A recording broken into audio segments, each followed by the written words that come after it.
Nawawalan ka na ba ng gana sa buhay? Yung tipong sawang-sawa ka na sa pang-araw-araw na ginagawa mo. Nagsasawa ka na kasi paulit-ulit na lang. Yung tipong gusto mo na maging hotdog sa rep. So guys, hindi magandang pangitain yan. Diba? So kapag ganyan yung nangyayari sa'yo, manap ka ng ibang pagkakaabalahan.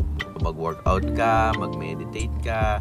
Diba? So kasi baka mamaya ang daming toxic na nangyari sa'yo, toxic sa work mo, toxic sa bahay, or anything sa environment mo, toxic lahat ng environment mo. So you need to save yourself. Isa sa mga gawin mo, magsulat ka ng mga goals. Yan, kung ano yung goals mo sa buhay. Sulat mo, and maghanap ka ng opportunity na kayang ma-achieve yung mga goals mo, yung mga goals na sinulat mo. And ito ang pinaka-importante. Pagkagising mo sa umaga, lahat ng pwede mong ipagpasalamat sa taas, ipagpasalamat. Isa sa mga effective way para ganahan ka ulit sa buhay is maging grateful ka lang palagi sa nangyayari sa iyo everyday.